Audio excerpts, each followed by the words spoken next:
उत्तर प्रदेश के सिसामा हलके से एसपी रहनुमा इरफान सलूंकी की अहलिया नसीम सलूंकी कामयाब। रियासत उत्तर प्रदेश के असम्बली हलके सिसामा से गुज़िश्ता 28 सालों के दौरान कोई भी बीजेपी उम्मीदवार कामयाब नहीं हो सका। ताज़ा तौर पर बाई इलेक्शंस में वज़ीर आला योगी आदित्यनाथ के अलावा बीजेपी के दिग्गज लीडरों ने पूरी ताकत झोंक दी थी। ताहम यहाँ की आवाम ने समाजवादी पार्टी एसपी की उम्मीदवार नसीम सोलंकी को कामयाब बनाया। सिसामा हलके के बाई इलेक्शंस के नतायज जारी कर दिए गए। एसपी के साबिका एमएलए इरफान सलूंकी की अहलिया नसीम सलूंकी की सिसामा बाई इलेक्शंस में शानदार कामयाबी हासिल की। नसीम सलूंकी ने 8,629 वोटों से बीजेपी के उम्मीदवार को करारी शिकस्त दी।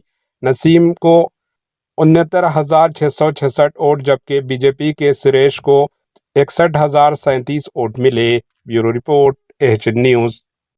बहुत बड़ी जीत हुई है, इंसाफ की जीत मिली है मुझे और मेरे जो है सिसामो का जो परिवार है, मैं उनका बहुत बहुत बहुत ज़्यादा शुक्रिया अदा करूँगी, धन्यवाद करूँगी, जिन्होंने मेरे लिए लाठी भी खाए, डंडे भी खाए, मार भी खाए, पर रुके नहीं। मेरे वोटर निकले गए, उनकी दुआएं, उनके आशीर्वाद, और जिन्होंने वोट नहीं दिया उन्होंने मुझे दुआएं दी, तो आज मैं यहाँ हूँ आप लोगों के सामने। बहुत शुक्रिया।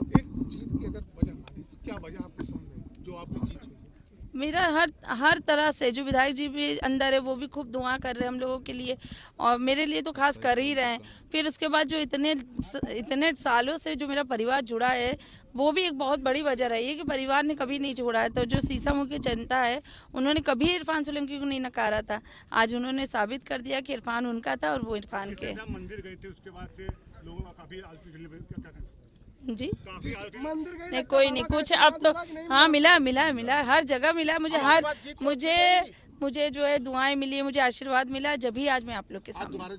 हाँ बिल्कुल, कोई दिक्कत नहीं है ना, मेरे अपने हैं जो उनको खुशी होती है, मैं उनके साथ जाऊंगी। एक आखिरी सवाल, अब जीत के बाद क्या करेंगी, क्या प्लान है, कहाँ जाना है? बहुत सारे काम है, अब शुरुआत करना है, तो अभी बहुत ज्यादा नहीं है, अब काम शुरू करना है। 2 साल तो हमने बहुत मेहनत करी है दूसरी तरीके से, पर अब मेरा जो परिवार है, जो मेरी सिसामो की जनता, उनके लिए अब मुझे मेहनत करनी। जी कल मिलने जाऊंगी। एएचएन न्यूज़ को लाइक करें, शेयर करें और सब्सक्राइब करना ना भूलें।